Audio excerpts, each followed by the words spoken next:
Out to West Africa, where Ivory Coast is gearing up for a crucial presidential poll on Sunday, October 25th. Incumbent President Alassane Ouattara is favored to win a second term in office, but some opposition candidates say the conditions of the election are not free and fair. Emilie Iob reports from Abidjan.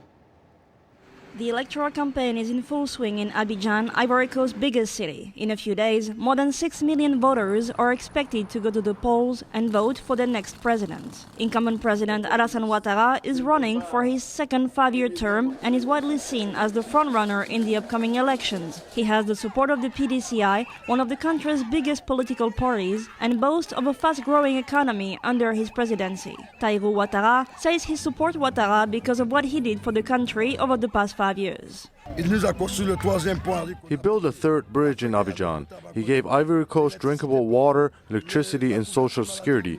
He also made roads. The poll is crucial for the country after post-election violence 5 years ago left at least 3,000 people dead.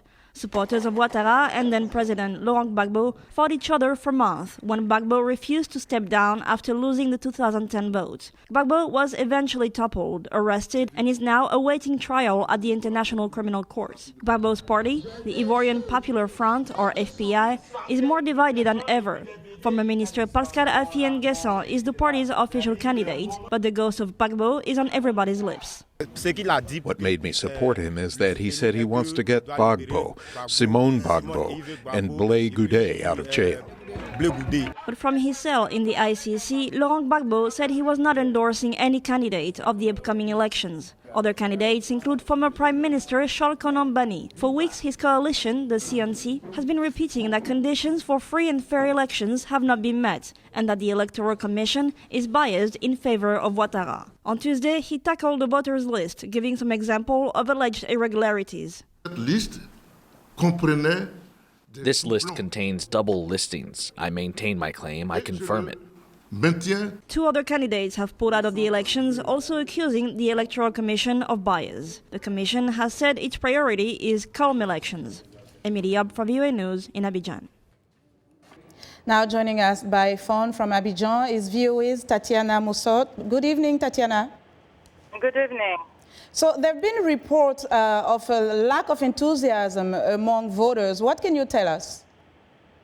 For those who was here in 2010, the ambience is totally different. The last campaign was more like a combat between 2 main parties. This year, it has been very quiet, and certainly the challenge of this vote is not the same as 5 years ago, but it's still an important vote after a decade of crisis in Ivory Coast. All the candidates are still trying to convince voters about their program. But to be honest, in Abidjan, the most impressive campaign is made by the actual president and also candidate Alassane Ouattara. He has the most colorful campaign, but the last big meeting for him should be tomorrow downtown in Abidjan. Affi N'Guessan for the FPI party will be in his region, and the other candidates, they are trying to do as much as they can, but it looks like it's really quiet, and people are just, I think, tired with big campaign, and they're only waiting to see on Sunday. So why is this election significant for the country of Côte d'Ivoire at this stage?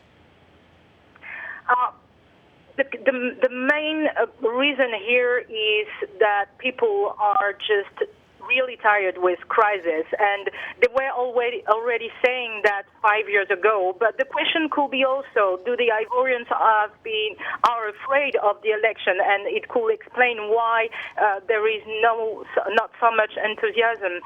You can still feel a kind of traumatism from the last presidential elections. Who can blame them? We can remember that 3,000 people were killed between 2010 and 2011 in the post-electoral crisis. However, we still do not know officially how many voters went to remove their voters card. Okay, Tatiana, we have to leave it there. Thank you so much for joining us. VOA's Tatiana Mossot reporting from Abidjan, Côte d'Ivoire.